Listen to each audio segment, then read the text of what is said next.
উফ, থামেন আপনি। আমার জীবনটা তো শেষ করেই দিয়েছেন। এখন আবার এখানে বসে বসে কি নাটক শুরু করলেন? বাসর ঘরে বিছানায় বসে বাবার মৃত্যুতে কান্না করছে আলিসা। একদিনেই বাবার মৃত্যু আর মেয়ের বিয়ে, এমন ঘটনা হয়তো এই পৃথিবীতে খুব অল্পই ঘটেছে। অন্যদিকে বাসা থেকে জোর করে বিয়ে দেওয়ায় আলমারি থেকে নিজের পোশাক ব্যাগে তুলছে নতুন বর আরসাল। যে বাড়িতে তার এবং তার পছন্দের কোনো মূল্য নেই, সে বাড়িতে কোনোভাবে আর একটা রাতও কাটাতে পারবে না সে। আর সেখানে বাসর রাত তো বিলাসিতা। আরসালের আর তিথির 2 বছরের ভালোবাসার কোনো মূল্যই দিল না তার পরিবার। যদিও ভালোবাসার সময় কম, তবুও সে তিথিকে প্রচন্ড ভালোবাসে। তিথির কথা ভেবেই বুক ভারী হয়ে আসছে আরসালের। হুটহাট করে কোথা থেকে কোন মেয়েকে সাথে এনে ফাঁদে ফেলে সোজা বিয়ে দিয়ে দিল তার বাবা।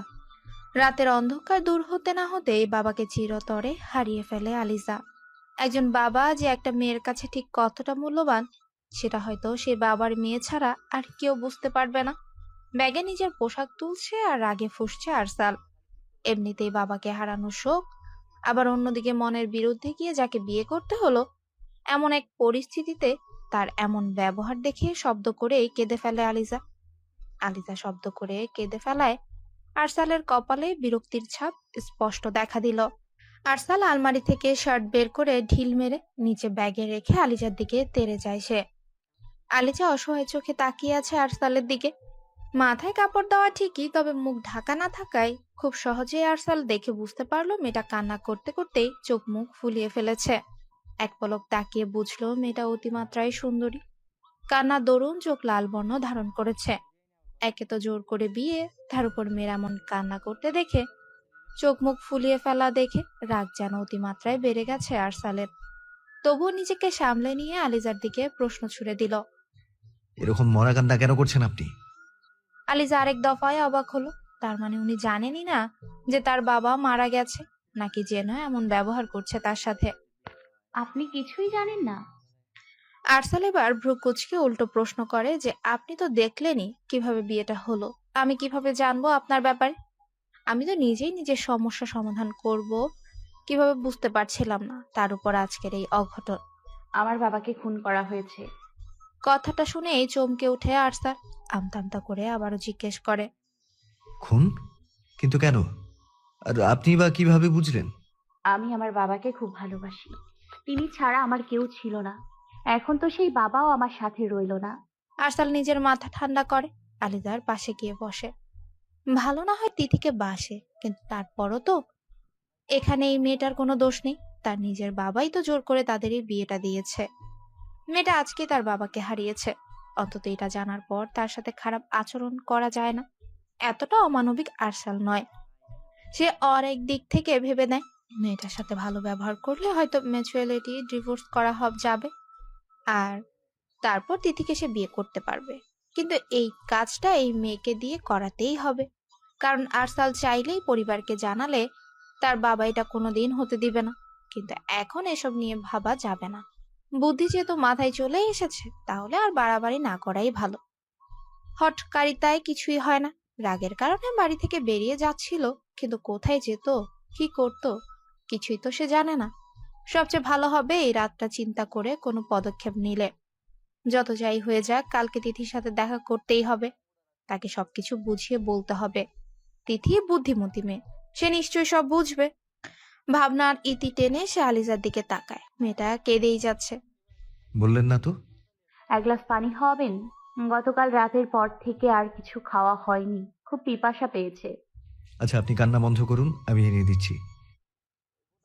আরসাল পাশের টেবিল থেকে গ্লাসে পানি নিয়ে ভাবছে আজকে মেয়েটার বাবা না মারা গেলে অন্য কিছু না ভেবে এখানে নিশ্চিত অতিরিক্ত স্লিপিং পিল মিশিয়ে খাইয়ে দিত, কিন্তু রাতের মধ্যে গুম করে দিত সদ্য বিবাহিত স্ত্রীকে। কিন্তু সে এতটা নির্মম নয়, তাই আজকে বেঁচে গেল মেয়েটা। এই নিন পানি, খেয়ে নিন। আলিজা আরসালের হাত থেকে পানিটা নিয়ে ঢকঢক করে খেয়ে নেয়।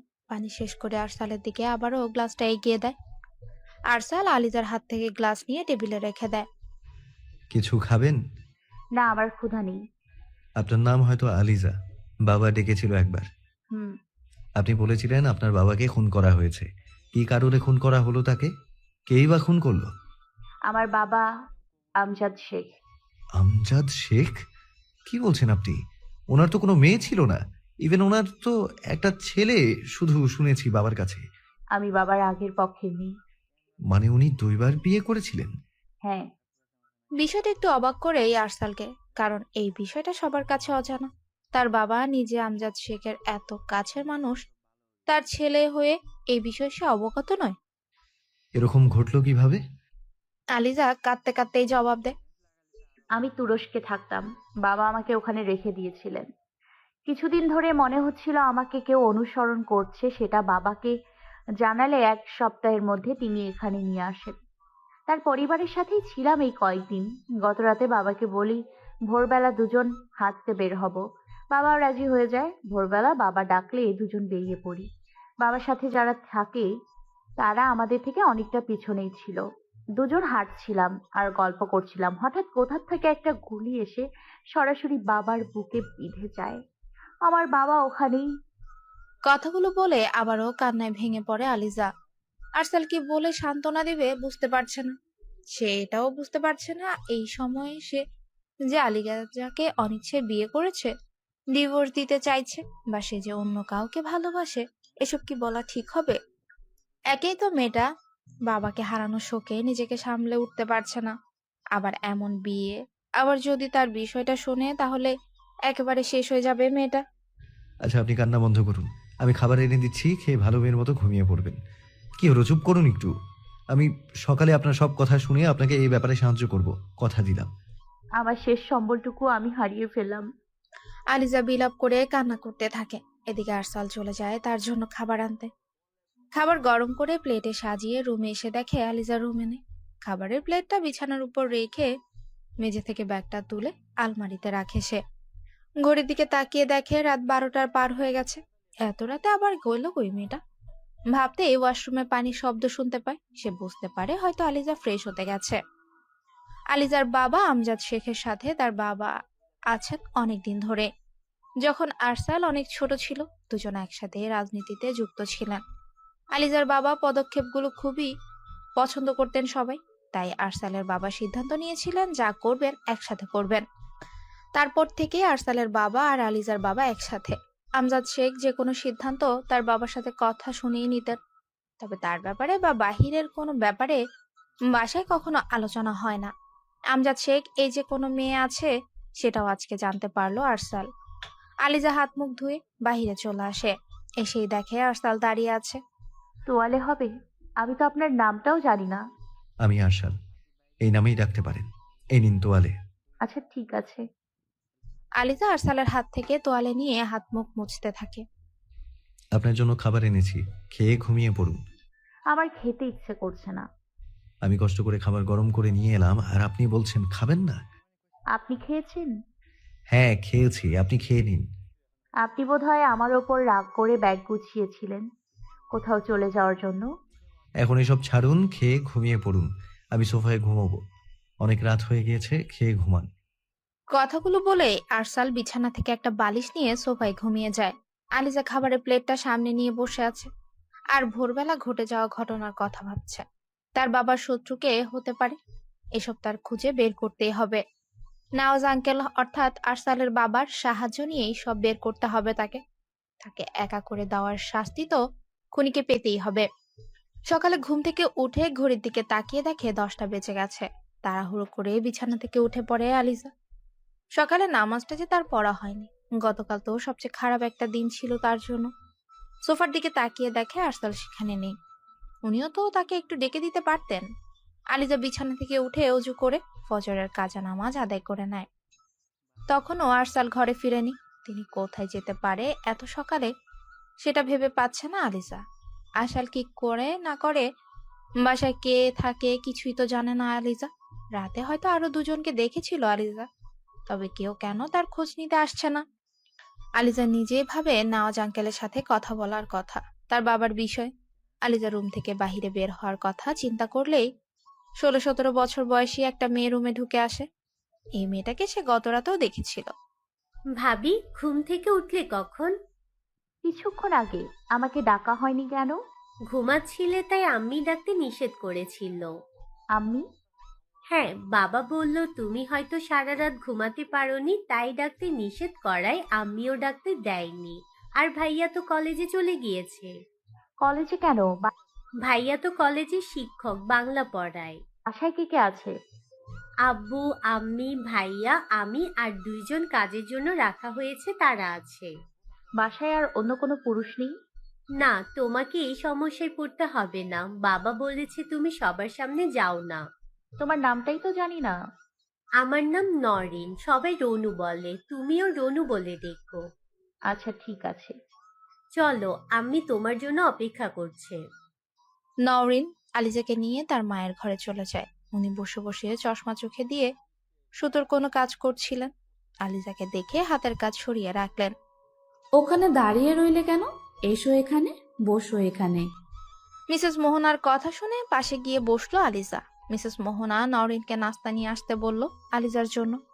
নওরিন টানা পায়ে চলে গেল। আলিজার মাথায় হাত বুলাতে বুলাতেই জিজ্ঞেস করলো, রাতে তো কিছুই খাওনি, ঘুম কি হয়েছিল? জি, উনি খাবার গরম করে দিয়েছিলেন, আমি খেয়েছিলাম। কে, আরসাল? জি। বাহ, কাজের কাজ করেছে দেখছি আমার ছেলেটা। এর মাঝে নওরিন নাস্তা এনে দিল। মিসেস মোহনা নিজে হাতে আলিজাকে খাইয়ে দিল। আলিজা ছলছল চোখে মিসেস মোহনার দিকে তাকাতেই তিনি আলিজার চোখের পানি মুছে দিয়ে কান্না করতে নিষেধ করলেন। ছোটবেলা থেকে মায়ের আদর পাইনি, বাবা মাঝে মাঝে তুলে খাওয়াতো, আর আমি আমার সেই বাবাকেও হারিয়ে ফেললাম। আমি তো একা, চির একা। আমাকে নিঃস্ব করে দেয়ায় কার কি লাভ হতে পারে? খাওয়ার সময় কান্নাকাটি করতে নেই মা, চুপচাপ খেয়ে নাও, তারপর কথা বলবো। কোনো কান্নাকাটি চলবে না। খাওয়া শেষ করে তিনজন বসে আছে। এমন সময় নেয়াজ আঙ্কেলের কথা মনে হলে তিনি কোথায় তা জানতে চায় আলিজা। তোমার আঙ্কেল একটু কাজে গিয়েছে, হয়তো তদন্তের জন্য সাহায্য চেয়ে পুলিশকে ডেকে পাঠিয়েছিল। ও আচ্ছা। তোমার বাবা তার শেষ সময়ে তোমাকে তার হাতে তুলে দিয়ে গিয়েছিল। তোমার আঙ্কেলও কঠোরভাবে তোমাদের বিয়ে সিদ্ধান্ত নিয়েছিল। জানি না তোমরা নিজেদের কতটা গুছিয়ে নিতে পারবে, তবে আমার ছেলেটা খুব ভালো একটা ছেলে। তোমাদের মতামত না নিয়ে বিয়ে দিয়েছে তোমার আঙ্কেল, তাই সে রেগে আছে। তুমি তাকে সময় দাও, তার কথা শুনে চলো একটু, তাহলেই দেখবে সে কতটা ভালো। স্বামী স্ত্রীর মধ্যে ভালোবাসা তৈরি হতে সময় বেশি লাগে না। জি আন্টি। সব সময় মন খারাপ করে থাকবে না, আরসালের সাথে সময় কাটাবে, দেখবে ভালো লাগবে। জি, চেষ্টা করবো আন্টি। আর উনি খুব ভালো মানুষ, আমি গত রাতে যতটুকু বুঝেছি। আলিজা ভাবছে গত রাতে ওনার ব্যাগ গোছানোর কথা জানাবে কিনা। এমন সময় বাহিরে থেকে মিস্টার নওয়াজের গলা ভেসে আসে। নওরিন দৌড়ে বাহিরে যায়। কিছুক্ষণ পর ভেতরে এসে আলিজাকে বাহিরে যেতে বলে। তাকে যেতে বলেছে শুনে মিসেস মোহনাও ইশারা করে বাহিরে গিয়ে দেখতে। আলিজা ওড়না দিয়ে মাথা সহ সমস্ত শরীর ঢেকে ধীর পায়ে বাহিরের রুমে যায়। বাইরের রুমে গিয়ে দেখে নওয়াজ আঙ্কেল সহ কয়েকজন পুলিশ সোফায় বসে আছে। আলিজাকে দেখে তারা দাঁড়িয়ে যায়। আলিজা এগিয়ে আসে, সবাইকে বসতে বলে। মিস্টার নওয়াজ তাকেও বসতেই বলে। আমার বাবার খুনের তদন্তের কি খবর অফিসার? কিছু জানা গিয়েছে কি? যত তাড়াতাড়ি সম্ভব খুনিকে খুঁজে বের করুন। কেন আমাকে এত একা করে দিল? কি ক্ষতি করেছিল আমার বাবা? আমাদের তদন্ত চলছে ম্যাম। আসলে আমরা সহ কেউ আপনার বিষয়ে জানতাম না। এখনো কেউ বুঝেই উঠতে পারছে না যে আপনি আমজাদ শেখের মেয়ে। আমরা চাচ্ছি এখন কেউ না জানুক, কারণ নেওয়াজ স্যার যতটুকু বললেন আপনাকে সেফ রাখতে আপনাকে ছোটবেলা থেকে আড়ালে রাখা হয়েছিল। মাত্র এত বড় একটা ঘটনা ঘটে গিয়েছে, এখন যদি শত্রু আপনার ব্যাপারে জেনে যায় তাহলে আপনার ওপর আক্রমণ করবে। আমার ব্যাপারটা ভাবতে হবে না, প্লিজ আপনারা আমার বাবার খুনিকে ধরুন। ম্যাম, আপনি গতকালের ঘটে যাওয়া ঘটনা একটু বলুন প্লিজ। গতকাল তো কথাই বলতে পারেননি। অবশ্যই বলবো। আমি আমার বাবার খুনির বিচার চাই। আমার বাবাকে আমি অসম্ভব ভালোবাসি। প্রতিটা মেয়ে জানে বাবা আসলে কি হয়। আলিজা গতকাল ভোরবেলা বের হওয়ার ঘটনা পরিপূর্ণভাবে খুঁটিনাটি সব বলে দেয়, যেন এতে কোনো কিছুর ক্লু পেলেও কাজে লাগাতে পারে পুলিশ। জিজ্ঞাসাবাদ শেষ করে পুলিশ বিদায় নিয়ে চলে যায়। আলিজা আর নওয়াজ বসেছিল, দুজন বসে কথা বলছিল। এমন সময় বাবার বাসায় যাওয়ার কথা জানালে আরসালের বাবা আর না জানায় না, কারণ মেয়েটার বাবার জন্য সবসময় কান্না করেই চলেছে। ওখানে গিয়ে যদি একটু ভালো লাগে, তাই আরসালকে সাথে নিয়ে যেতে বলে। আলিজাও রাজি হয়ে যায়। রাস্তার পাশে বসে প্রিয় মানুষের জন্য অপেক্ষা করছে তিথি। সপ্তাহখানেক দেখা হয় না তাদের। গতকাল রাত থেকে কথাও হয়নি। সকালে গম্ভীর গলায় প্রিয় মানুষটি তাকে দেখা করতে বলল। সে বুঝতে পারছে না আরসাল সকালে গম্ভীরভাবে কেন কথা বলল। সে তো এমন করে না। কি হলো তার? প্রায় আধ ঘন্টা অপেক্ষা করার পর আরসালকে আসতে দেখে দাঁড়িয়ে যায় তিথি। আরসাল এগিয়ে এসে তিথির সামনে দাঁড়ায়, কিন্তু অপরাধ বোধ কাজ করছে। তিথির দিকে তাকাতেই পারছে না সে। কিভাবে বা তাকাবে সে? অনেক বড় অন্যায় করে ফেলেছে যে। সবটা জানার পর তিথি কিভাবে রিয়েক্ট করবে সেটাই ভেবে পাচ্ছে না আরসাল। তিথি নীরবতা ভেঙে আরসালের দিকে এগিয়ে আসে, সোজা জড়িয়ে ধরে তাকে, যেন কতদিন পর সামনে পেল তাকে। একেই তো 7 দিন পরে দেখা করলে, আবার এতক্ষণ অপেক্ষাও করালে। সোজা হয়ে দাঁড়াও, একটা কথা বলার আছে তোমাকে। কি এমন কথা যার জন্য তোমার বুক থেকে আমাকে সরতে হলো? তুমি তো জানো ওটা আমার একান্ত ব্যক্তিগত জায়গা, যেখানে আমার একটু শান্তি আর স্বস্তি মিলে। আমার কথাটা শোনো তিথি। জি বলুন। তুমি রেগে যাচ্ছ কেন? আপনি কথা বলতে এসেছেন, বলুন, আমি শুনছি। তুমি এখনই রাগ করলে আমি তোমার সাথে করা অন্যায়ের কথা কিভাবে বলবো তিথি? মানে, বুঝলাম না, কিছু কি হয়েছে? অনেক কিছু ঘটে গিয়েছে আমাদের জীবনে তিথি। কি ঘটালো শুনি? আর তুমি মুখটা বাংলার 5-এর মতো করে রেখেছো কেন? বিয়ে। কার বিয়ে? আমার বিয়ে। তোমার বিয়ে? তোমার বিয়ে কি? গত রাতে বাবা একটা মেয়েকে বাসায় আনে, তারপর জোর করে বিয়ে দিয়ে দেয়। মজা করছো আমার সাথে? প্রাঙ্ক হচ্ছে আমার সাথে? তিথি, আমি কলেজের টিচার। আমি কেন তোমার সাথে এসব করব? সকাল সকাল তোমাকে ডেকে এরকম মজা করার কোনো ইচ্ছে আমার নেই। তাহলে তুমি যা বলছো সেগুলো কি আমাকে বিশ্বাস করতে হবে? হ্যাঁ, সত্যি বলছি। আমি যত তাড়াতাড়ি সম্ভব ডিভোর্সের ব্যবস্থা করব। মানে সত্যি বলছো তুমি? হ্যাঁ তিথি, আমি সত্যি বলছি, বিশ্বাস করো। এই আমাকে দেখে বুঝতে পারছো না? আমি চিন্তায় সারা রাত ঘুমোতে পারি না। তিথির মুখে আর কোনো কথা নেই। সে এখনো বিশ্বাস করতে পারছে না। তবে আরসাল তো এমন মজা করে না তার সাথে। তবে এখন সে যেটা বলছে সেটা কি সত্য? তার কি আরসালের কথা বিশ্বাস করা উচিত? যদি সে সত্যই বলে থাকে, তবে এটা কেন করলো তার সাথে? বিশ্বাস করতে বলছো? হ্যাঁ। দাঁড়াও 1 মিনিট। তিথি আরসালের বোনকে কল দেয় তখনই। তিথি ভাবে আরসাল হয়তো তার সাথে মজা করছে। তার বোন এখনই বলবে এসব কিছুই হয়নি, আর আরসাল ধরা পড়ে যাবে। তিথি ফোন দিয়ে জিজ্ঞেস করলে ওপাশ থেকে গম্ভীর কণ্ঠে উত্তর হ্যাঁ আসতেই তিথি কলটা কেটে দেয়। মনে হচ্ছে পায়ের নিচ থেকে মাটি সরে গেছে তার। তোমার বাসার সবাই তো জানতো আমাদের ব্যাপারটা, তাই না? তাহলে তোমরা সবাই মিলে আমার ভালো থাকাটা কেড়ে নিলে কেন অর্ষাল? আঙ্কেলও তো আমাকে খুব পছন্দ করতেন। তাহলে এরকম কেন করলে তোমরা আমার সাথে? কম বিয়ে তো ভাঙিনি আমি তোমার জন্য। আমার সব শেষ করে দিলে। এখন এসে বলছো তোমাকে জোর করে বিয়ে দেওয়া হয়েছে? বাহ! কথাগুলো বলে কান্নায় ভেঙে পড়ে তিথি। একদম দিশেহারা লাগছে দেখতে। বারবার নাক টানছে আর চোখ মুছে যাচ্ছে। প্রিয় মানুষ হারিয়ে গেলে বুঝি সব থমকে যায়। তিথি প্লিজ, আমি ভেবেছিলাম তুমি অন্তত আমাকে বুঝবে। তোমাকে বিয়ে করতে বললো আর তুমিও বিয়ে করে নিলে? এতদিন দেখেছি মেয়েদের তার বাসা থেকে জোর করে বিয়ে দিয়ে দেয়, এখন তুমিও প্রমাণ করে দিলে ছেলেদেরও। তোমার বাবা যদি নিজের মাথায় রিভলভার ঠেকিয়ে প্রেসার দেয়, তাহলে তুমি কি করতে বলো তো? যা হয়েছে তা যে একেবারেই সমাধানযোগ্য নয় সেটা তো না, তাই না? আসলে কি বলো তো, পুরুষ কষ্ট প্রকাশ করে না বলে তোমরা ভাবো আমাদের কোনো কষ্টই নেই। আর তাছাড়া আমি রাতেই ব্যাগ গুছিয়ে বের হয়ে আসবো বলে ভেবেছিলাম। বের হয়ে কোথায় যেতাম? আর মেয়েটার সাথে খারাপ আচরণও করে ফেলেছিলাম। পরে জানলাম তার বাবাকে খুন করা হয়েছে। তার দায়িত্ব আমার বাবাকে দেয়া হয়েছে, জন্য বাবা কোনো পথ না দেখে এটা করেছে। তোমার উপর আমার ভরসা ছিল। ভালোবাসলে বিশ্বাস রাখতে হয়। তুমি তো। আমি যদি বিয়ে করে এসে তোমাকে এইভাবে জানাতাম তাহলে কি করতে বলো? আমার এরকম আচরণ করা কি স্বাভাবিক না অর্ষল? প্লিজ তিথি, তুমি অন্তত আমার থেকে দূরে যেও না। তুমি তো জানো আমি তোমাকে ভালোবাসি। আমি খুব তাড়াতাড়ি মেয়েটাকে ডিভোর্সের কথা জানাবো। তোমার বিয়ে হয়ে গেছে আরশাল, এখন আর আমার কথা মাথায় এনো না তুমি। আমি মেয়ে হয়ে আর একটা মেয়ের সংসার কিভাবে ভাঙবো বলো? আর যেখানে মেয়েটার কেউ নেই, সে এখন তোমার দায়িত্ব। তার খেয়াল রেখো, অযত্ন করো না প্লিজ। তাকে সময় দাও। আমাকে ভুলে যেতে খুব একটা সময় লাগবে না তোমার। আসি আরশাল, ভালো থেকো। আমি তোমাকে ছাড়া কিভাবে ভালো থাকবো?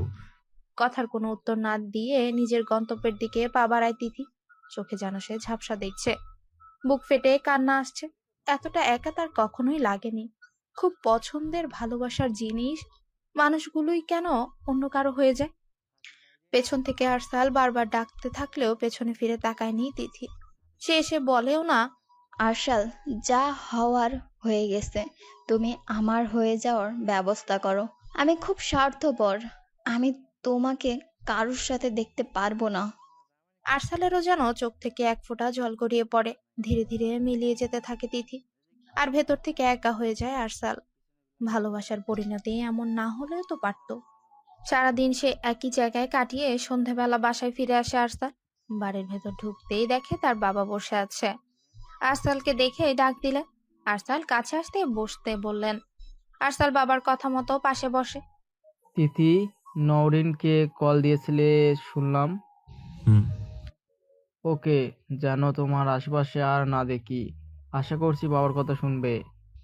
বাবা, কেন করলেন আমার সাথে এটা? ওকে না মেনে নিলে আগেই বলতেন। আর ওই মেয়েকে তো এমনি বাসায় রাখা যেত, এভাবে বিয়ে দেওয়ার তো দরকার ছিল না। তোমার চেয়ে বয়সে অনেকটা বড় আমি, সম্পর্কে তোমার বাবা। আমি নিশ্চয় তোমার খারাপ চাইবো না। তোমার চেয়ে এই দুনিয়াকে বেশি দেখছি আমি। এখন তোমার আবেগের বয়সও নেই। যা হয়নি, যে ভাগ্য নেই তার কথা আর ভেবো না। যে তোমার স্ত্রী, তাকে স্ত্রীর অধিকার দাও। আলিজা যেন কোনোভাবে বুঝতে বা জানতে না পারে তিথির ব্যাপারে। তার বাবা মারা গিয়েছে, আশা করছি তাকে সময় দিবে। এখন যাও, রুমে যাও, ফ্রেশ হয়ে আলিজাকে নিয়ে তার বাবার বাড়ি যাও। আমি যেখানে কোনোদিন যাইনি সেখানে আজও যেতে পারবো না। আমার কথার অবাধ্য হওয়া আমি পছন্দ করি না, সেটা জানো তুমি আরশাল। ও বাড়ি থেকে গাড়ি পাঠিয়ে দিয়েছে, তৈরি হয়ে দুজন চলে যাও। তাড়াতাড়ি ফ্রেশ হয়ে রুমে যাও। আরসাল আর কথা বাড়ায় না, রুমে চলে যায় সে। রুমে এসে দেখে আলিজা রুমে নেই। এত বেশি পাত্তা না দিয়ে ওয়াশরুমে চলে যায় সে। বাবার উপর প্রচন্ড রাগ হচ্ছে আরসালে। তিথি চলে যাওয়ার পর বারবার তাকে কল দিয়েছে সে, কিন্তু তিথি তাকে কালো তালিকায় ফেলেছে। কোনো কাজে মন বসাতে পারছে না আরসাল। ওয়াশরুম থেকে বেরিয়ে মাথা মুছতে মুছতে বারান্দায় গিয়ে দেখে আলিজা বারান্দায় দাঁড়িয়ে আছে।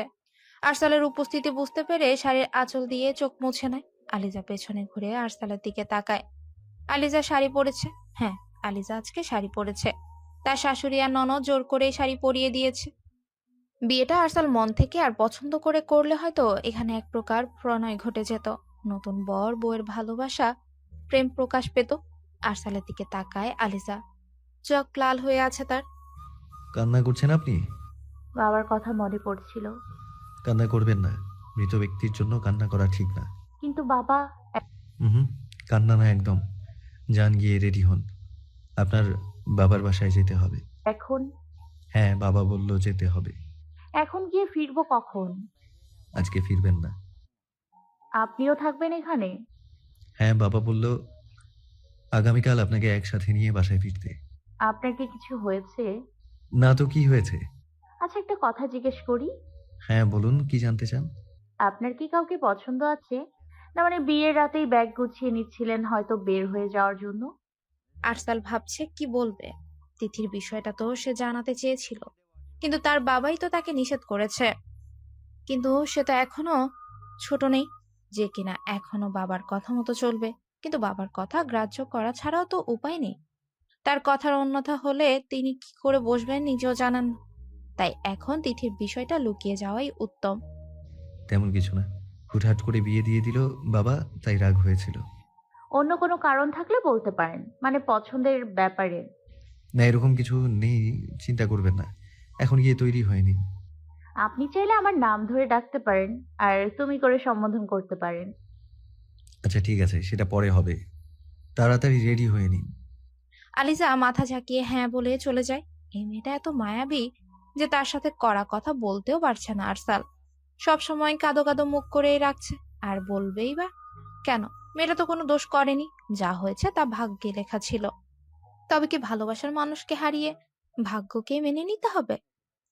দুজন গাড়িতে বসে আছে, কেউ কারোর সাথে কোনো কথাই বলছে না। আলিজা বারবার আরসালের দিকে তাকাচ্ছে। সে অন্যমনস্ক হয়ে বসে আছে। কিছুক্ষণ গাড়ি চলার পর গাড়ি থামে। বাড়ি এসে গিয়েছি। না, আপনি একটু বসুন, আমি আসছি। ঠিক আছে। প্রায় 10 মিনিট কেটে যায়, কিন্তু আলিজা আসছে না দেখে ড্রাইভারকে আলিজার ব্যাপারে জিজ্ঞেস করে। ছোট ম্যাডাম তো স্যারের কবর দেখতে গিয়েছে। এখানে ভেতরে? জি স্যার। আরসাল তাড়াতাড়ি বেরিয়ে যায়। এতক্ষণ লাগছে আসতে, তার মানে নিশ্চিত মেয়েটা ওখানে গিয়ে কান্নাকাটি করছে। মেয়েটা শব্দ করে কান্না করতে পারে না। গতরাতে সে দেখেছে কান্না করতে গিয়ে নিঃশ্বাসে সমস্যা হচ্ছিল। আরসাল ভেতরে গিয়ে দেখে আলিজা কবরে মাথা এলিয়ে দিয়ে কান্না করছে। কি করুণ দৃশ্যের সাক্ষী হলো আরসাল। আসলে এই মেয়েটার কেউ রইল না, একমাত্র বাবা ছিল। তবু এই অবস্থা। আলিজার মা কোথায়? সে বলেছিল সে প্রথম পক্ষের। ভাবনা থামিয়ে এগিয়ে গিয়ে আলিজাকে তুলে দাঁড় করায়।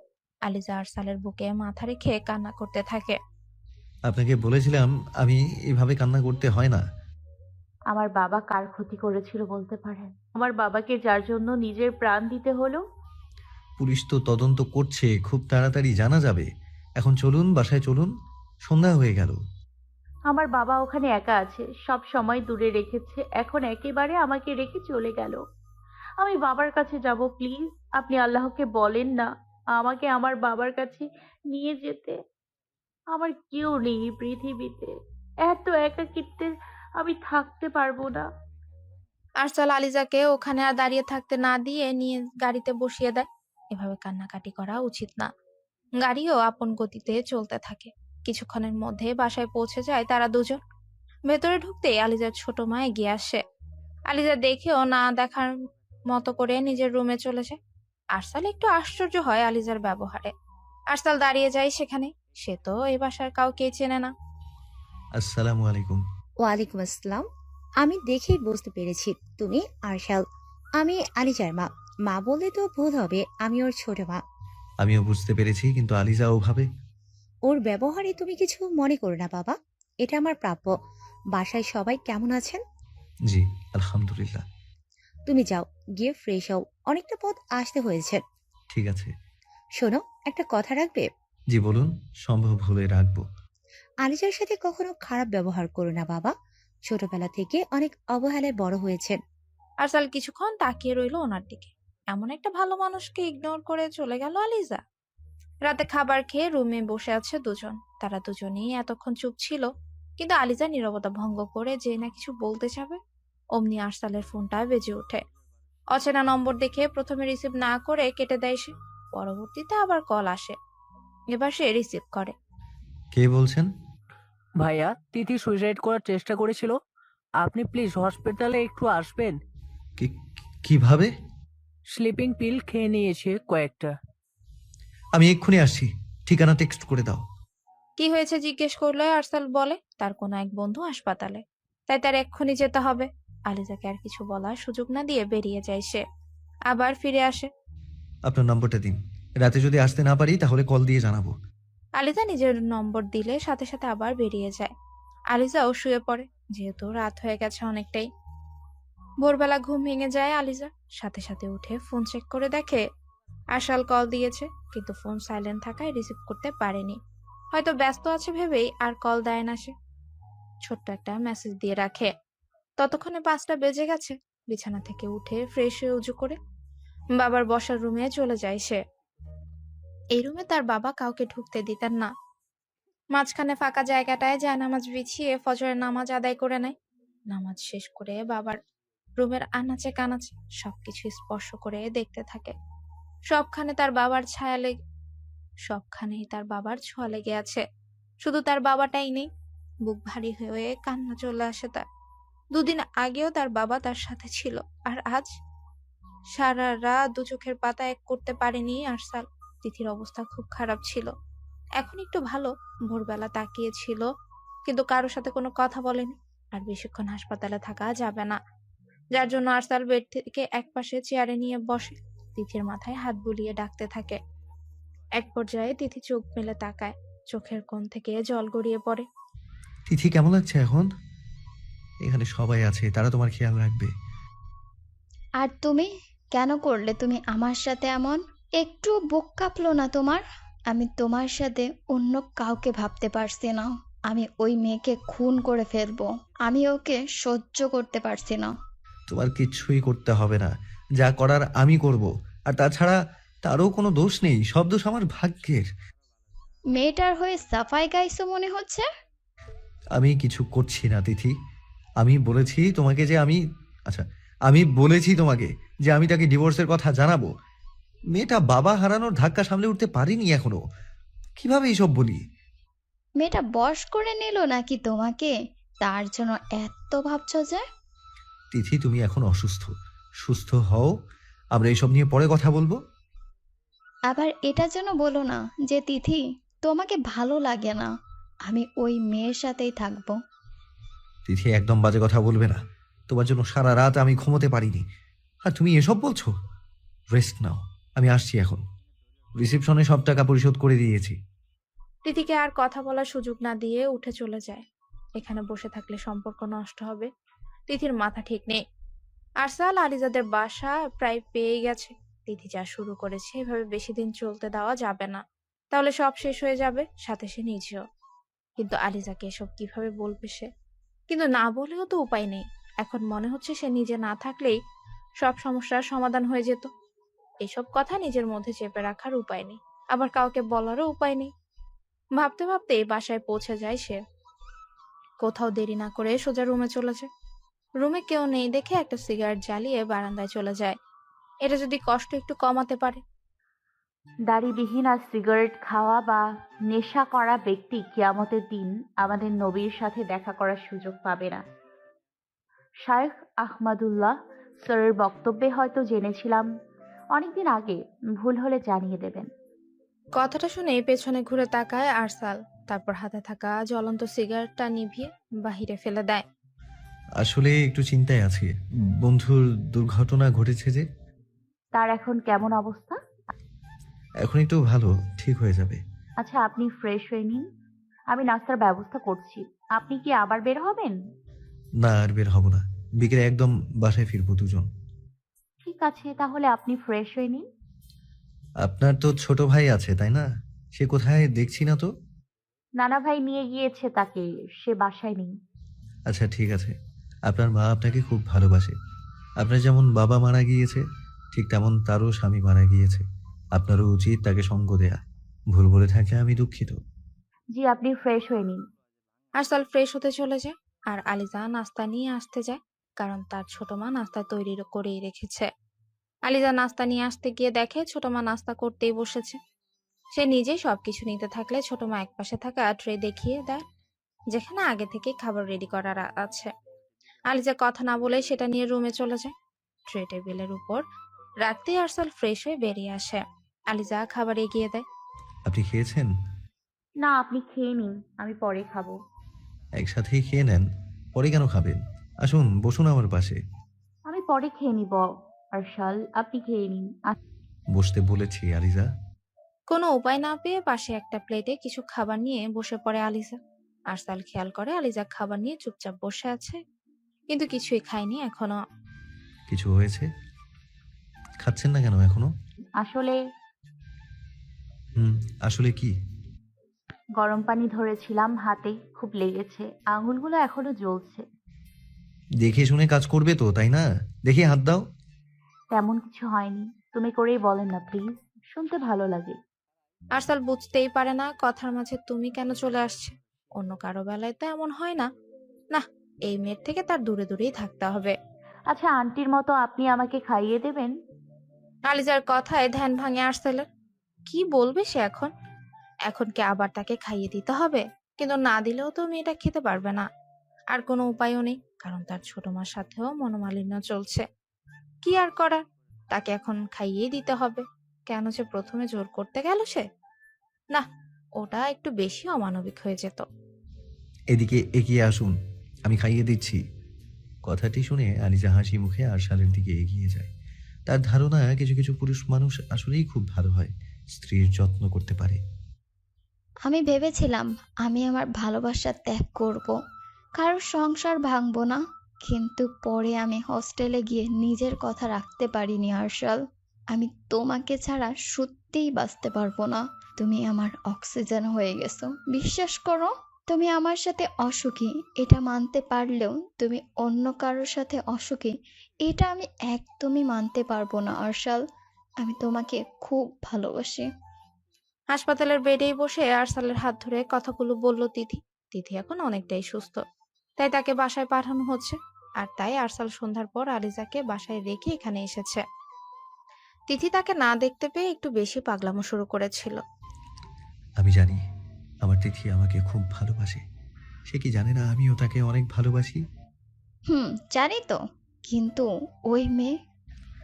আমি তো বলেছি তাই না যে আমি যত তাড়াতাড়ি সম্ভব ডিভোর্স দিয়ে দেব, কিন্তু তার জন্য কিছু সময়ের প্রয়োজন আমার। কত সময় লাগবে তোমার? মাত্র মেয়েটার বাবা মারা গিয়েছে। আমার বাবার অবস্থা খুব খারাপ, আর অবস্থা খারাপ হওয়ায় মন মেজাজও তার ভালো নেই। এখনই যদি আমি উল্টাপাল্টা কাজ করি তবে বাবা আমাকে ত্যায্য পুত্র করে দেবে। তখন আমি তোমাকে নিয়ে কি করব বলো? কোথায় যাব? একটু ধৈর্য ধরো, সব ঠিক হয়ে যাবে। আমার উপর ভরসা রাখো শুধু। তুমি আমাকে একদম ইগনোর করবে না। আমি মেসেজ দিলে রিপ্লাই করবে, কল দিলে কথা বলবে, আমাকে নিয়ে বের হয়ে সময় দেবে। আর আর কি? তুমি ওর থেকে দূরে দূরে থাকবে, একটু কাছে যাবে না কিন্তু। একদম যাব না, হয়েছে? হুম। আচ্ছা এবার উঠো, বের হই। তোমাকে রেখে বাসায় ফিরতে হবে। আচ্ছা যাও। ও, 2000 টাকা দাও তো। কেন? এখন টাকা কেন লাগবে? অনলাইনে সুন্দর একটা ড্রেস দেখেছি, ওটাই নিব। আচ্ছা ঠিক আছে, নিও। এখন চলো তো। আরসাল তিথিকে তার বান্ধবী সহ হোস্টেলে নামিয়ে দিয়ে বাসায় চলে আসে। তিথি শুয়ে শুয়ে বারবার হাসছে আর টাকা দেখছে। এমন সময় তার বান্ধবী এসে পাশে বসে। এই নে, হাসপাতালের অর্ধেক টাকা। ও, ফেরত দিয়েছে তাহলে? হ্যাঁ, ফেরত দেবে না মানে? নাটক ভালোই সাজিয়েছিলাম, বলো। বুদ্ধিটা সেই ছিল। রাতে কিভাবে বউ রেখে ছুটে এলো বেচারা। আমার কাজ হয়ে গেছে, আর লাগবে না ওকে আমার। তারপর বউ নিয়ে সংসার করবে ইচ্ছা মতো, আমিও দেখতে যাব না। সোনার ডিম দেওয়া হাঁস এটা তোর। এখন তোর ইচ্ছে পূরণ হলে ছাড়তেও বেগ পেতে হবে না। বিবাহিত ট্যাগটা তো আছেই। লোকটা বোকা আছে, নইলে এমন করতে পারে? এ যুগে ভালোবাসা বলতে কিছু আছে নাকি? 1 বছর পিছে ঘুরে পটিয়েছি, আমার কথা তো ভাবতেই হবে বেব। এবার আমার ভাগটা বুঝিয়ে দিন ম্যাম। তিথি টাকাগুলো একসাথে করে নাড়াচাড়া করে আর হাসতে থাকে আর বলে, বুঝেছিস তাই মা? আরসাল সত্যিই সোনার ডিম পাড়া একটা হাঁস। আলিজা বাবার বাড়ি থেকে আসার পর থেকেই নরিন তার সাথে আছে। তার কথাবার্তায় আলিজার মন ভালো হয়ে গেছে। মেয়েটা সত্যিই খুব ভালো, তা না হলে এত তাড়াতাড়ি কে এতটা কাছের হয়ে যেতে পারে? আলিজার মাথা ব্যথা করছিল, তাই নরিন তার মাথায় তেল দিয়ে আর গল্প করছে। আচ্ছা ভাবি, নুডলস খাবে? এখন? হ্যাঁ। তোমার ভাইয়া আসলে তো ডিনার করবে সবাই। ততক্ষণে আমাদের নুডলস হয়ে যাবে, তুমি থাকো, আমি ঝটপট নুডলস বানিয়ে নিয়ে আসছি। শোনো, তুমি আমাকে হেল্প করো, আমি বানাচ্ছি, চলো। তুমি বানাবে? আচ্ছা চলো। দুজনেই রান্নাঘরে চলে যায়, তারা রান্নাও শুরু করে দেয়। এমন সময় আলিজার শাশুড়ি বাইরে আসে, এসে দেখে দুজন রান্নাঘরে। তিনি রান্নাঘরের দিকে এগিয়ে যান। কি হচ্ছে এখানে? আম্মি, নুডলস খেতে ইচ্ছে করছিল, আমি রান্না করব বললাম, কিন্তু ভাবি বলল সে রান্না করবে আর আমাকে হেল্প করতে বলল। আরসাল এক্ষুনি চলে আসবে, রাতের খাবারের সময় হয়ে গিয়েছে। আর এখন তোমরা নুডলস খেতে ইচ্ছে করছে রুনু? ধরে নাও এটাই আমার ডিনার। আন্টি, হয়ে গিয়েছে আমাদের প্রায়। আর উনি আসলে ফ্রেশ হবেন, তারপর তো খাওয়া।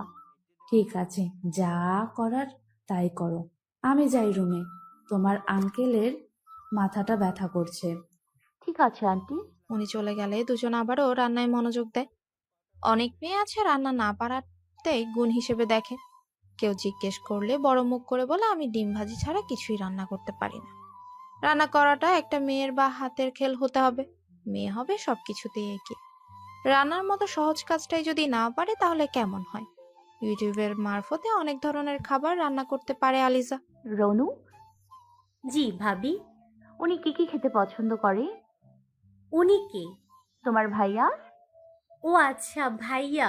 ভাইয়া তো অনেক খাবার পছন্দ করে, তার মধ্যে কিছু খাবার একটু বেশি পছন্দ করে। গরুর মাংস দিয়ে খিচুড়ি, পুডিং, চিকেন বিরিয়ানি, ভাত, ডাউল, মাছ ভর্তা, পাস্তা, চকলেট কেক, আর মনে পড়ছে না। তবে বাঙালি খাবার সব ভাইয়ার পছন্দ। আচ্ছা, এটাই হবে। রান্না তো শেষ, চলো আমরা রুমে গিয়ে বসি। ঠিক আছে, চলো। বাসার সামনে রাস্তার পাশে খোলা আকাশের নিচে একা বসে আছে আরসাল। এত এত চিন্তা মাথায় নিয়ে বাসায়ও যেতে ইচ্ছে করছে না তার। একদিকে 2 বছরের ভালোবাসা, আবার অন্যদিকে সব হারিয়ে শুধুমাত্র তার দায়িত্বে থাকা স্ত্রী। তিথির কাছে গেলে আলিজার সাথে বড় অন্যায় করা হবে, আর তিথিকে ছেড়ে আলিজার কাছে এলে তো তিথিকে ঠকানো হবে, নিজের ভালোবাসা অনুভূতিকেও ঠকানো হবে। কি করবে কিছুই বুঝে উঠতে পারছে না আরসাল। ওইদিকে রাত 12টা বেজে গেছে। বাসায় যাওয়ার কোনো ইচ্ছেও নেই তার। পকেটে থাকা ফোনটা বেজে উঠলো। বের করেই দেখে তিথি কল দিয়েছে। এত রাতে তিথি কল কেন দিয়েছে? আবার কিছু হলো না তো? এই ভেবে কলটা রিসিভ করলো সে। হ্যাঁ তিথি, বলো। কি করছো? কিছু না, বাইরে বসে আছি। তুমি এত রাতে কল দিলে যে? ভালো লাগছিল না। বাইরে কেন আসো? বাসায় যাও, অনেক রাত হয়ে গেছে তো। যেতে ইচ্ছে করছে না। আরে বাবা, বাসায় কেন যাবে না? বাসায় যাও প্লিজ। শুধু ওই মেয়েটার থেকে দূরে দূরে থাকবে, এতেই হবে। আমি তোমার প্রতি যথেষ্ট অনুগত। আমাকে তুমি জানো তিথি। তুমি ঘুমাও নিশ্চিন্তে, আমি তোমারই আছি। ভালোবাসি বলো। হুম। কি? তাড়াতাড়ি বলো। আমি আমার তিথি রানীকে অনেক বেশি ভালোবাসি। আচ্ছা, এখন রাখছি, বাসায় যাও, গুড নাইট। আরসালের মাথা পুরো শেষ হয়ে যাচ্ছে। কি করবে ভেবে পাচ্ছে না। একদিকে ভালোবাসা, অন্যদিকে দায়িত্ব, আর বাবার সম্মান। সে কি করে সর্বহারা মেয়েটার থেকে নিজেকে সরিয়ে একদম মরণ কোপে ধাক্কা দিয়ে ফেলে দিবে? তিথির কথা মনে করলেই যেন মেয়েটার নিষ্পাপ চেহারা চোখের সামনে ভেসে উঠছে। এই 2-3 দিনে কেমন মায়া মায়া লাগছে মেয়েটার জন্য। কি করবে সে ভেবে না পেয়ে দিশেহারা হয়ে সমাধান পাওয়ার আশায় আল্লাহকে স্মরণ করে। আকাশের দিকে তাকায়, সাথে সাথেই চোখ থেকে 2 ফোঁটা পানি গড়িয়ে পড়ে। খাবার টেবিলে আরসালের জন্য অপেক্ষা করতে করতে চোখ লেগে গিয়েছিল আলিজার। ফোন বেজে উঠতেই ঘুম ভেঙে যায় তার। ফোনের স্ক্রিনে তাকিয়ে দেখে আরসাল কল দিয়েছে। তাড়াহুড়ো করে কলটা রিসিভ করে আলিজা। আসসালামু আলাইকুম। ওয়ালাইকুম আসসালাম। ঘুমিয়ে গিয়েছেন? খাবার টেবিলে আপনার জন্য অপেক্ষা করতে করতে একটু চোখ লেগে গিয়েছিল। কোথায় আপনি? আমি বাসার দরজায় দাঁড়িয়ে, খুলে দিন। আচ্ছা, আমি খুলছি। ফোন রেখে দৌড়ে গিয়ে দরজাটা খুলে দেয় আলিজা। আরসাল ভেতরে এসে রুমের দিকে চলে যায়। আলিজা দরজা লাগিয়ে দেয়। পেছন থেকে আলিজার ডাক শুনে দাঁড়িয়ে যায় আরসাল। বলুন। খাবেন না আপনি? না, ক্ষুধা নেই। আপনি খেয়ে রুমে এসে ঘুমিয়ে পড়ুন। আমি এখন কিছু খাবো না। অল্প কিছু খেতেন। না প্লিজ, জোর করবেন না। আর একটা কথা, জি বলুন। বাবা বা আম্মি যদি জিজ্ঞেস করে আমি কখন বাসায় ফিরেছি, তাহলে প্লিজ বলে দেবেন 11টার মধ্যেই এসেছি। আপনার জন্য অপেক্ষা করছিল সবাই। আজকে সবার খেতে খেতে 11টা বেজে গিয়েছিল। আচ্ছা, তাহলে সত্যি বলবেন। ঠিক আছে। আরসালের নিজের রুমে চলে যায়। আলিজাও আর না খেয়ে খাবার ফ্রিজে তুলে রেখে নিজেও রুমে চলে যায়। ভেবেছিল আরসাল বাসায় আসলে দুজন একসাথে ডিনার করবে। তার আর এখন একা খেতে ইচ্ছে করছে না। গত কয়েকটা দিন বাসা বাহিরে সমস্যা, আবার কলেজে অতিরিক্ত ক্লাস, সব মিলিয়ে খুব খারাপ কেটেছে আরসালের। শুক্রবার সাপ্তাহিক ছুটি থাকায় নিশ্চিন্তে একটু ঘুমাচ্ছিল সে। এই দিনটায় বাসার কেউ তাকে বিরক্ত করে না। আলিজা বারবার রুমে গিয়ে দেখছে আরসাল ঘুম থেকে উঠলো কিনা, কিন্তু না, তার তো ওঠারই কোনো নাম নেই। সে আবার মন খারাপ করে রান্নাঘরে চলে যায়। এই কয়েকদিন অনেকটা ভালো হয়েছে তাদের সম্পর্ক। ভরসা করার মতো একটা বন্ধু পেয়েছে সে। ফোনের রিংটোনে ঘুম ভেঙে যায় আরসালে। ঘুমো ঘুমো চোখে তাকিয়ে দেখে তিথির কল। গত কয়েকদিনে প্রায় প্রতিদিন দেখা করতে হয়েছে তাকে। আজকেও কেন যেন কল করেছে। সে একটা দিন অন্তত বাসায় থাকতে দিত। কি আর করার, কিছু বললেই তো উল্টাপাল্টা কিছু করে ফেলতে পারে। সে ভয়ে কলটা রিসিভ করে সে। হ্যালো। কি করছো? ঘুমাচ্ছিলাম। তুমি তো জানো আজকের দিনটা আমি বিশ্রাম নেই। আজকে কোনো বিশ্রাম নিতে হবে না। বিকেলে তুমি বের হবে, আমি অপেক্ষা করব। জায়গার নাম টেক্সট করে দেব। এখন ওঠো, আর ঘুমাতে হবে না। অনেক ঘুমিয়েছো, ওঠো, খেয়ে নাও। তিথি। ওঠো ওঠো, কোনো কথা না। উঠছি। শোনো, I love you. Love you too. আচ্ছা থাকো, রাখছি আমি। ঠিক আছে। ফোন কাটতেই দেখে আলিজা রুমে আসছে। তাড়াতাড়ি ফোন রেখে চোখ বন্ধ করে নেয়। এই মেয়ের থেকে দূরে দূরে থাকতে হবে। কথা বলা যাবে না, দিনকে দিন অভ্যাস হতে যাচ্ছে কথা বলায়। চুপ করে থাকলে কেমন অন্যরকম লাগে। বেশি ভালো বর হতে হবে না, প্রয়োজন নেই। হ্যাঁ। আলিজা রুমে এসে ঘড়ির দিকে তাকায়। ঘড়িতে প্রায় 12:30 বেজেই যাচ্ছে। আজ তো শুক্রবার, এখনই না ডেকে দিলে নামাজে যেতে পারবে না। আলিজা গিয়ে আরসালের মাথার পাশে বসে। ঘুমন্ত অবস্থায় কি সুন্দর লাগে তাকে। দেরি হয়ে যাচ্ছে দেখে আরসালকে ডাকতে থাকে। কয়েকবার ডাকার পর চোখ খুলে তাকায় সে। আজকে শুক্রবার, বিশ্রামের দিন, একটু ঘুমাতে তো দিবেন তাই না? আসলে 12:30 বেজে যাচ্ছে, আজান দেবে, মসজিদে যাবেন না? হ্যাঁ যাব, উঠছি। আপনি ফ্রেশ হয়ে নিন, আমি আপনার জন্য নাস্তা নিয়ে আসছি। আলিজা উঠে চলে যাবে এমন সময় আরসাল তাকে থামিয়ে দেয়। আলিজাও চুপচাপ বসে যায়। নিজের মুখের অবস্থা দেখেছেন? মুখটা ধুয়ে নেবেন। কেন, কি হয়েছে? আয়নায় গিয়ে দেখুন একটু। আলিজা আরসালের কথা মতো আয়নার সামনে চলে যায়। রান্না করার সময় কোনোভাবে মুখে হলুদ লেগেছে। আলিজা আয়নায় নিজেকে এভাবে দেখে হাসতে থাকে। দরজার দিকে গিয়ে দেখে। আপনি ফ্রেশ হয়ে নিন, আমি নাস্তা দিয়ে যাচ্ছি বলেই চলে যায়। বিকেলবেলা তিথি আর আরসালের শপিং করা ঘোরাঘুরি শেষ করলে তিথিকে বাসায় নামিয়ে দিতে যায় আরসাল। তিথি তাকে জোর করে বাসায় নিয়ে যায়। বাসার সামনে থেকে চলে যাওয়া খারাপ দেখায় তাই, কিন্তু আরসাল যেতে চায় না। তিথির জন্য যেতে বাধ্য হয় সে। দরজার লক খুলে বাসায় প্রবেশ করে তারা। অন্ধকার থাকায় লাইট অন করে তিথি। আরসাল এদিক ওদিক দেখছে। আজকে প্রথম আসলো সে, কিন্তু বাসায় কেউ নেই। তিথির বাবা মারা তো থাকার কথা। কি হলো, দাঁড়িয়ে আছো কেন? এসো, এদিকে আমার রুম। এখানেই বসি, সমস্যা নেই। এখানে কেন বসবে? আমার রুমে এসে বসো, আমি চা করে দিই। আঙ্কেল আন্টি কোথায়? মামা বাড়ি গিয়েছে সকালে। কখন আসবে? 2 দিন পর। তার মানে বাসায় তুমি একা? হ্যাঁ, বাসায় আমি একা, কিন্তু আজকে তুমি আমার সাথে থাকবে। কি? হ্যাঁ, আমার সাথে থাকবে আজ। তিথি, কোনোভাবে তোমার মাথায় সমস্যা হয়নি তো? মাথায় কেন সমস্যা হবে? আমি কেন থাকবো এখানে? কেন নয়, কাছে পেতে ইচ্ছা করে না আমায়? তিথি, বন্ধ করো এসব। কি বলছো তুমি এসব? শুধু তোমাকে চাই। তিথি আরসালের কাছে আসতে থাকলে আরসাল তিথির চেহারায় অন্যরকম উদ্দেশ্য দেখতে পায়। আগের তিথির সাথে এখনকার তিথির আকাশ পাতাল পার্থক্য। তিথি তো এমন ছিল না। তার হাত পর্যন্ত যে মেয়ে ধরতে দিতে চাইতো না, সেই মেয়ে কি বাসায় কেউ না থাকা অবস্থায় তাকে নিয়ে এসেছে? তিথি তাকে স্পর্শ করলে সাথে সাথে এই তিথির থেকে দূরে সরে যায় সে। আরসালের এমন ব্যবহারে তিথি জিজ্ঞাসা চোখে তার দিকে তাকায়। আমার মনে হয় তোমার বিশ্রামের প্রয়োজন। তুমি বিশ্রাম নাও, আমি আসছি। মানে আমি আজ সম্পূর্ণভাবে তোমাকে পেতে চাই আরশাল। আর তুমি কি না? যে মেয়ে নিজের হাত পর্যন্ত ধরতে দিতে চাইতো না, সেই মেয়ের মাথায় এমন নোংরা চিন্তা ভাবনা কিভাবে আসে বলতে পারো? আমি এই তিথিকে চিনি না, আর এই তিথিকে চাইও না। আমার সেই আগের তিথিকে চাই, যে কিনা চোখে চোখ রেখে ভালোবাসি বলতেও লজ্জা পেত। তিথি টলমলো চোখে মাথায় হাত দিয়ে সোফায় গিয়ে বসে। কিছুক্ষণ কোনো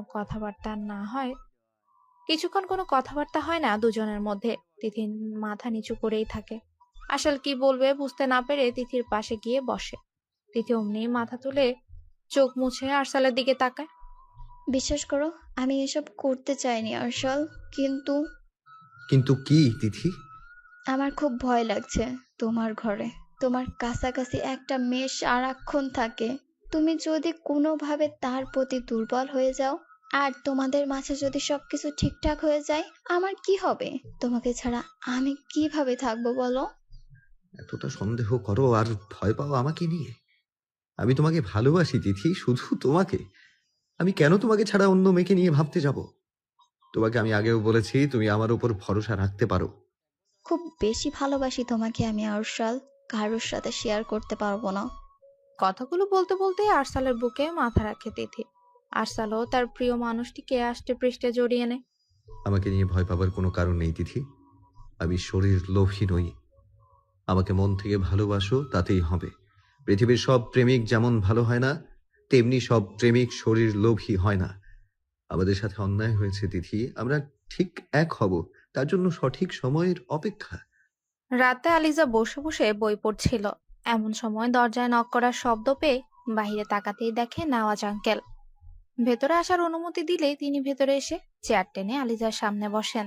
আরশাল আসেনি? না, এখনো আসেনি। বাসায় আসতে দেরি হলে কল করে তাড়াতাড়ি বাসায় ফিরতে বলতে হয়। জি, পরবর্তী থেকে মাথায় থাকবে। আরশালকে ভালো লাগেনি? সিদ্ধান্ত কি তোমার এই ব্যাপারে? আমি তার সাথে সারা জীবন থাকতে চাই। দোয়া করি সুখী হও মা। জি আঙ্কেল।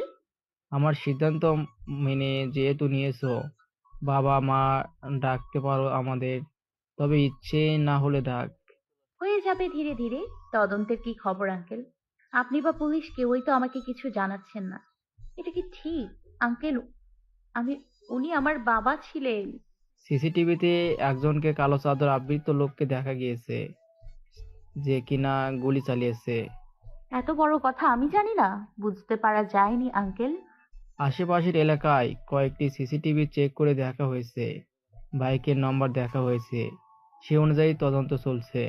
সূত্র তো ঠিকই পাওয়া গিয়েছে, এবার ধরতে পারলেই হলো। আগামীকাল হয়তো থানা থেকে ডাকতে পারে। আমি তোমাকে নিয়ে যাব, এখন আছি, থেকো। জি। আলিজা এবার আরশালের বিষয়ে সিরিয়াস হয়। এভাবে চলতে দেওয়া যায় না। আরশাল নিজে থেকে দূরে দূরে থাকে, তাই বলে কি তারও থাকতে হবে নাকি? দুজনেই যদি দূরত্ব বজায় রাখে তাহলে সম্পর্ক গড়ে উঠবে কিভাবে? সে আরশালের স্ত্রী, সবকিছুতেই তার অধিকার আগে। এভাবে নীরব শান্তশিষ্ট থাকা আর চলবে না। এই একমাত্র সম্বল সে হারাতে পারবে না। সেই কয়েকদিনে আরশালের সাথে থাকতে থাকতে তার প্রতি দুর্বল হয়ে পড়েছে। আরশাল বাসার দরজায় দাঁড়িয়ে প্রতিদিনের মতো আলিজাকেই কল দেয়, কিন্তু আলিজা ফোন রিসিভ করে না। তাই বাধ্য হয়ে নওরিনকে কল দেয়। এত রাতে কলিং বেল বাজালে বাবা মায়ের ঘুম ভেঙে যাবে। 2 মিনিটের মধ্যে নওরিন দরজা খুলে দেয়।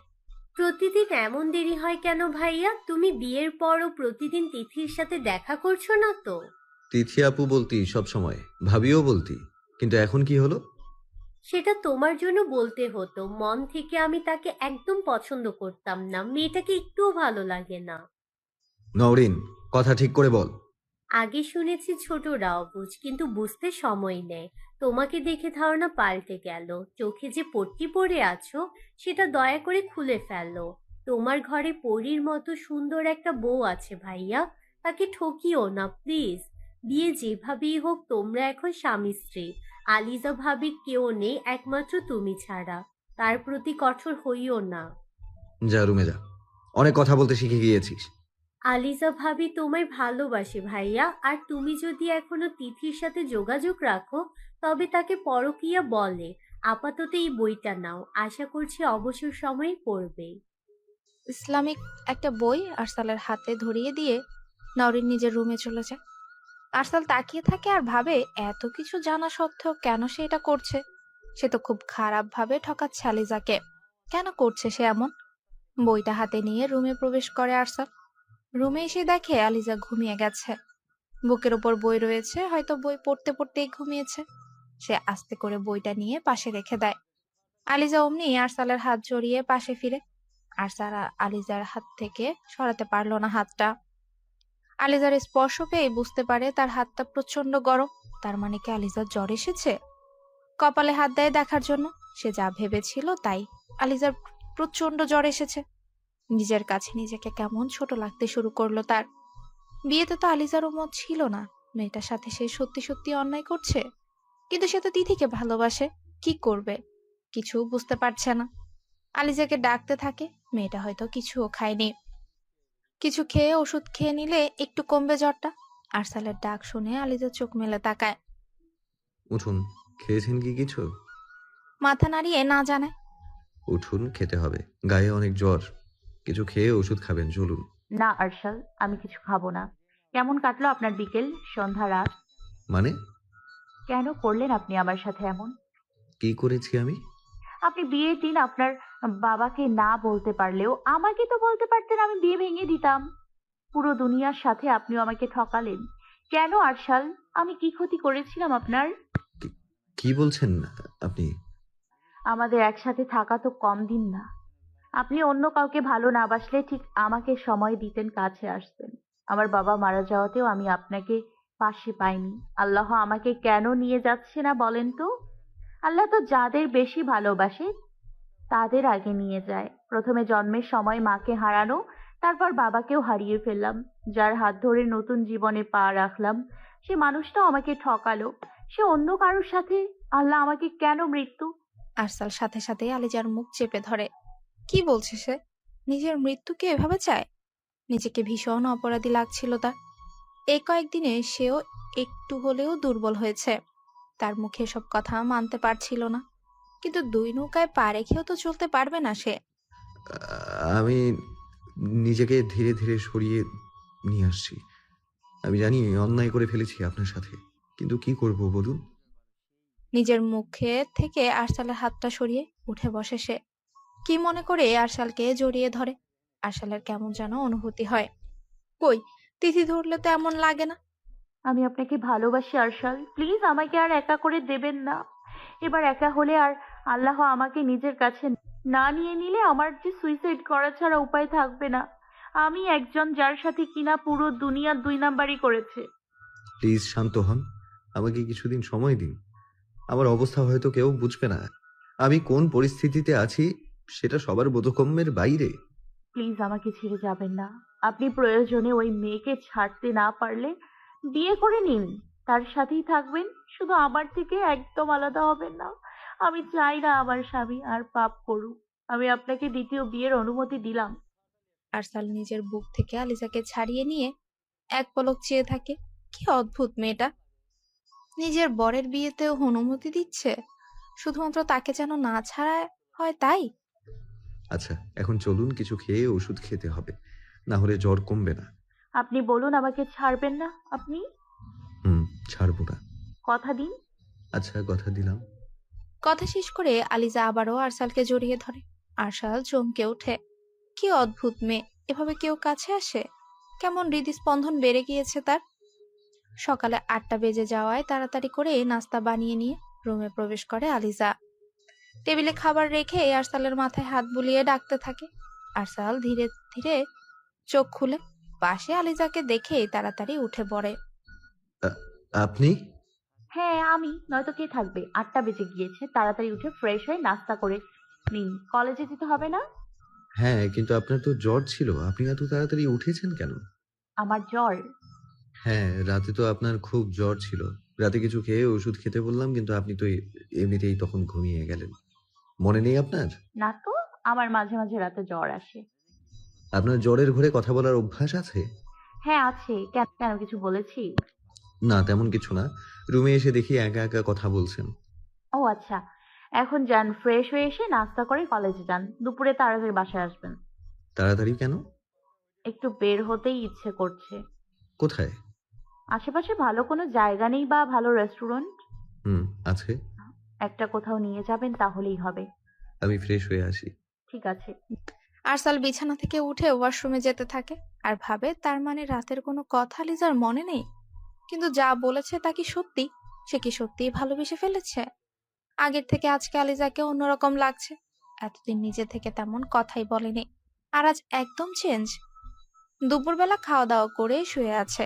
আরশাল প্রতিদিন বাসায় আসতে আসতে 3টে বেজে যায়। আলিজা রুমে শুয়েছিল, এমন সময় ফোনটা বেজে ওঠে। ফোন হাতে নিয়ে দেখে তার ছোট মা কল দিয়েছে।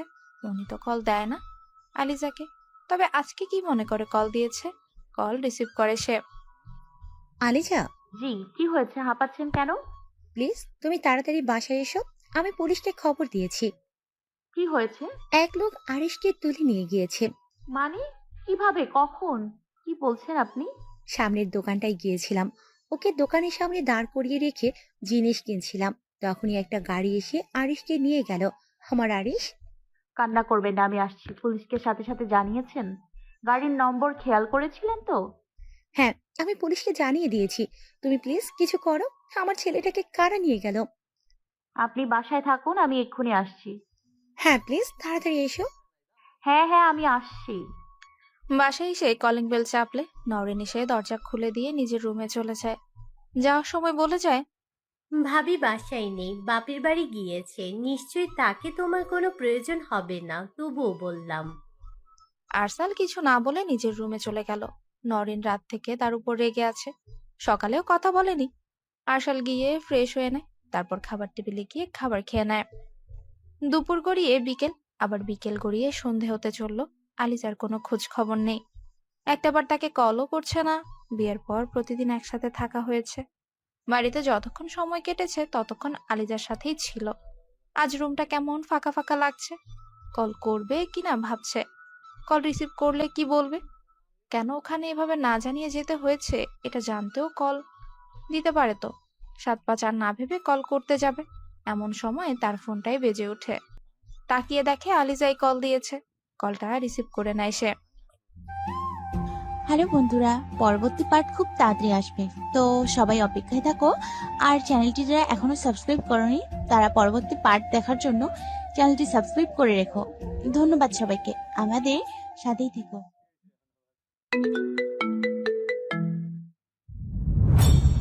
কল করবে কিনা ভাবছে। কল রিসিভ করলে কি বলবে, কেন ওখানে এভাবে না জানিয়ে যেতে হয়েছে এটা জানতেও কল দিতে পারে তো। 7-5 আর না ভেবে কল করতে যাবে, এমন সময় তার ফোনটাই বেজে ওঠে। তাকিয়ে দেখে আলিজাই কল দিয়েছে। কলটা রিসিভ করে নেয় সে। কখন এসেছেন বাসায়? অনেকক্ষণ হলো, কিন্তু আপনি হঠাৎ ওখানে কেন গেলেন?